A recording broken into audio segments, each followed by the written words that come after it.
How's it going, gamers? In case you don't know, Next Fest is an event that Steam puts on a few times each year to promote future indie games. It allows indie devs to post their demos for their games, get feedback for their games, and just to promote their games in general. When it comes to Next Fest, usually I'm just a consumer. I play the demos, I wishlist games that I'm interested in, and I kind of just generally enjoy the event. But this time, I'm going to be talking about some of my favorite games from Next Fest, helping to promote these games in a larger way, and just having like small little discussions about these games, and kind of sharing games that I'm personally excited for. It allows me to catalog these games in a video.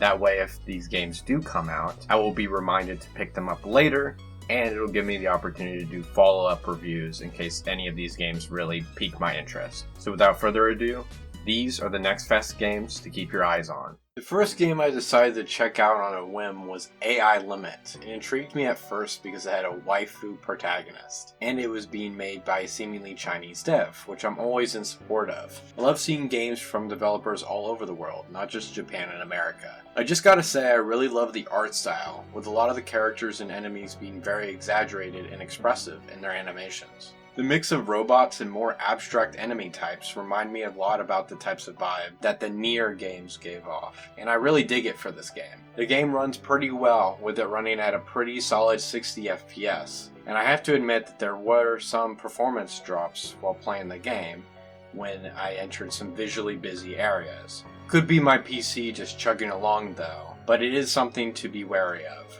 The combat is pretty standard with light and heavy attacks, but the sync meter gives the game some mechanical depth. So basically, every time you kill an enemy, it contributes to the sync meter, which is the blue meter at the bottom middle of the screen. When it's full, you get attack buffs, and it improves the amount of damage you do per hit. You can sacrifice a part of that meter to use magic and special attacks. So it's got a good risk/reward thing going on, which is always a good thing in my book. You even get a parry and a shield later in the demo, which have their own quirks and are really useful during the final boss. I played my own handful of Souls games, but the boss at the end of this demo was a huge ball buster and was pretty tough to beat. Took me around 20 times or so, but I eventually beat him by using my devil trigger and grabbing my balls tight.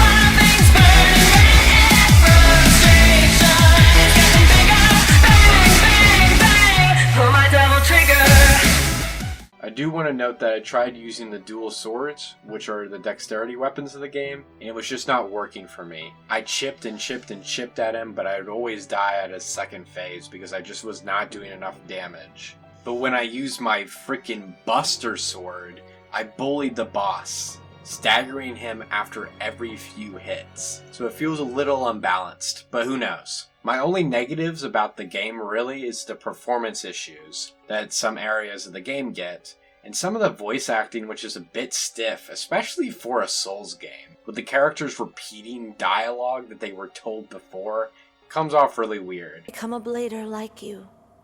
However, its desire for destruction, engendered throughout years of warfare, has eventually consumed it.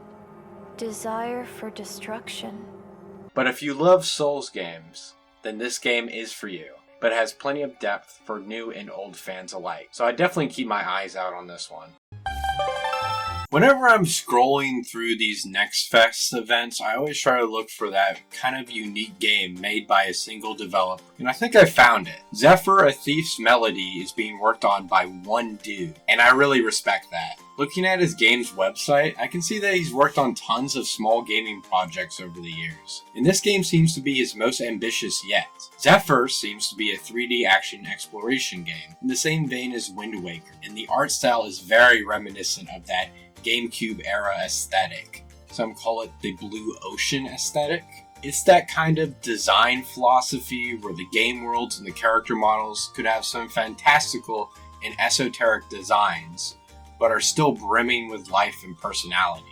You can climb, run, do stealth, and do combat, which are all fairly basic, but work really well in the context that they're given. The climbing has to be my favorite part of the game, as it's so smooth and seamless. Reminds me of the wall running in games like Shinobi PS2. I was able to pull off some cool maneuvers in the game, and I love games that allow me to kind of sequence break the game and kind of come up to my own solutions for problems. My major fear for this game, and this is not a bad thing, like the demo was pretty good, but my major fear is I don't think the demo does a good job of actually advertising the major selling point of the game, which I think is going to be the sea exploration. Looking through the trailer for the game that they have on the official Steam page, it shows you a lot of exploration, finding new islands, exploring the world. I think it's kind of a shame that we didn't get to see any of that in the demo. I hope to see a lot more of that when the full game comes out, with also it fixing some of the performance hitching issues I noticed when the game was running at max graphical settings. I turned it down for most of the game just to get this footage, but it's definitely an issue that I kind of want to be seen fixed. I am super excited to see where this game goes, and I'm rooting for you, Matthias. If you watched the first video on my channel, then you'll know I really love stealth games. So when I saw Blood of Marin scrolling down on the Next Fest list and that it was going to be a stealth game in Arabia, I was excited. I could not have pushed that download button faster. Now when I talk about this game, I am going to be a bit critical for this game, harsh even, because I want to see this game succeed and be awesome, because we could always use more cool stealth games to play. First, let's start with the positives, being the stealth gameplay, which has all the basics needed for the genre: crouch, whistling, and contextual stealth kills, good level design, and decently smart enemy AI. The stealth kill animations are super brutal. I love that you can stealth most of the encounters of the game, and that the stealth animations are very quick, but brutal. I'm telling you, these animations are really cool, and are presented really well. Unfreaking believable!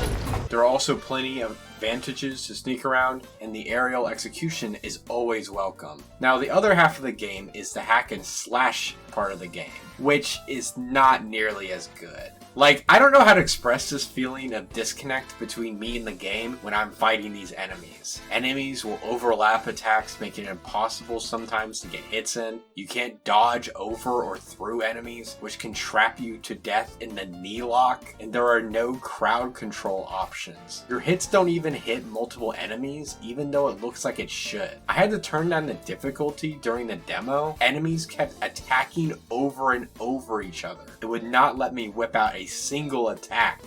Felt like I was being bullied in the locker room. They need to improve the feeling of the combat, so you feel more like a badass instead of a wimpy Arkham goon.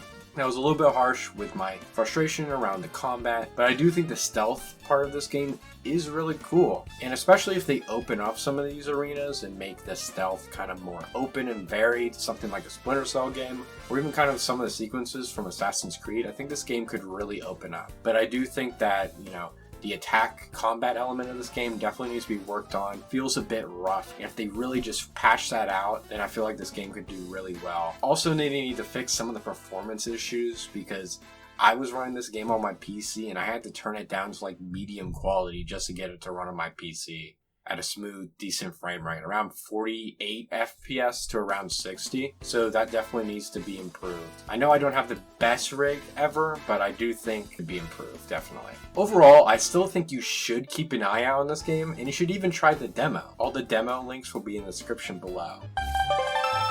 Now, switching from an action game to a straight-up platformer classic is Silent Sadie, which is an homage to old silent films during the Prohibition era. You know those films where no one speaks and the guy on the piano goes ham? Yeah, it's that kind of feel that the game is going for. The music in this game is great, with the music being played being reflective of what's happening in the world. And as a band geek, this is right up my alley.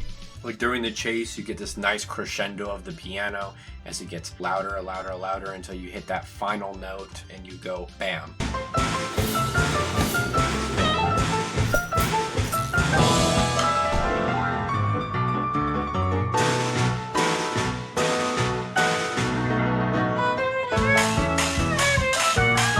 I also like how the piano kind of diddles when you go down like the elevators, and some of like the sneaking sections have like a good sense of progression in them. It's really cool. The sound is definitely vital for this type of game, especially considering it's a silent film, so to get this aesthetic right is really good.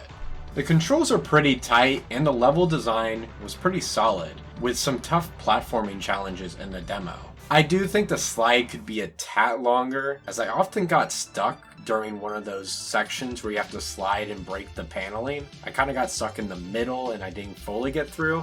I know you have to time it specifically right, but even games like Sonic the Hedgehog, where you can do the slide, it usually goes all the way through. So I just think making the slide a bit longer would probably look better from an animation basis. The final chase was a nice gauntlet and really showed what type of challenges that this game might throw at you in the final release. This wouldn't be a Bolt video without mentioning that this game has stealth sections, where you hide from burly men in barrels and in lockers, which is pretty fun. Obviously it's pretty simple for this type of game because it is a platformer, but it's pretty nice. Hopefully they increase these sections in complexity as the game goes on. I'm sure it will, but you know, I want to see like stealth in anything, right? So I'm happy with the stealth that I was shown in this demo. The game is such an easy recommendation from my end because I really love indie platformers. Every time I buy one, even if it's a little lame and a bit slow, most platformers are really easy for me to recommend. So this is definitely one you need to keep your eye out for, with its unique tone and visual style, with the amazing music in the game. Not to mention, this game is from a first-time dev, which is super impressive. Ending off our list, of course, we have another stealth game. Predictable!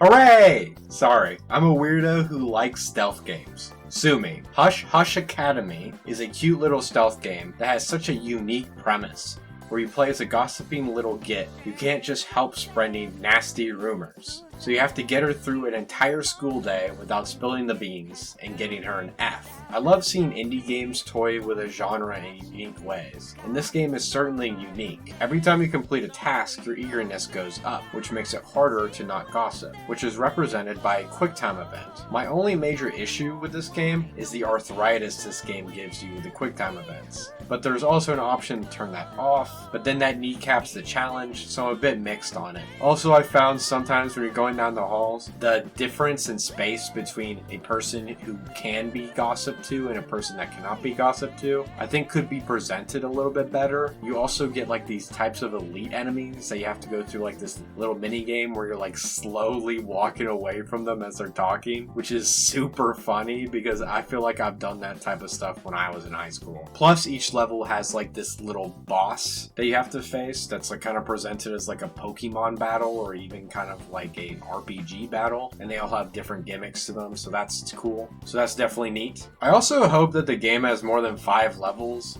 as that's what was kind of presented in the demo, but I hope there's kind of more content than just that. And I also hope they put in a type of roguelike mode or some kind of level builder mode so I can create custom challenges so I can continue to play this game, even if it is a bit short. I hope this game also incorporates some items or some modifiers to make the challenges more unique and more interesting. I know like there's different tasks where you can kind of like drink water or get food from the vending machines, but I hope there's like maybe some items where maybe you can like fling like a slingshot to slow down students or direct them, or you can throw paper to distract them or something. I think that'd be kind of cool, but if they don't want to do that, that's fine too. The pixel art is cute and the gameplay is pretty fun, so I guess that's all that matters for right now. I'm definitely going to keep my eye out on this game, and as a stealth fan, you should definitely keep your eye out on this game, because I think this is going to be a really unique experience. And we definitely need more unique experiences in the stealth community.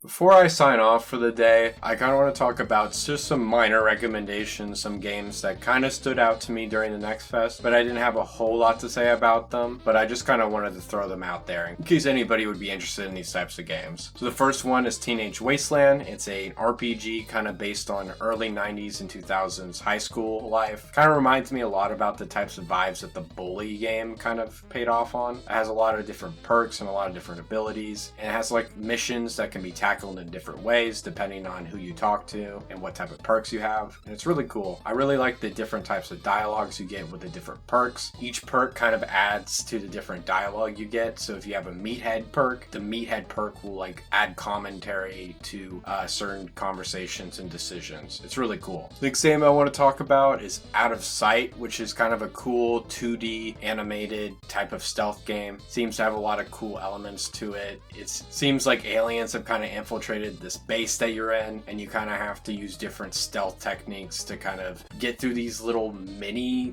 puzzle rooms with these enemies. So there's distract items, you can hide in vents, hide in lockers, and there's a lot of cool kind of classic stealth-based gameplay. I wasn't super into it. I didn't really get anything super interesting in the demo, but it definitely has a lot of potential. So definitely keep your eyes out on that one. Unreachable was another game I played, which seems to be a stealth-based story game about a man whose family was stolen away from him, and he kind of has to do all these horrible things, and there's like this huge conspiracy. Honestly, the story was kind of interesting, but the most memorable thing was the fail state animation during the demo, which was hilarious. Broke into the wrong house, boy. What the hell is that? That's all for me today, really. And if any of you guys have played anything during the Next Fest that really piqued your interest, definitely tell me in the comments down below. I want to hear about, new and different types of games to play. Definitely want to keep my eyes out on these games. I'm probably going to do a follow-up videos on most of these games when they finally come out, just for completionist's sake. Yeah, thanks for watching the video, and keep playing video games. Bye!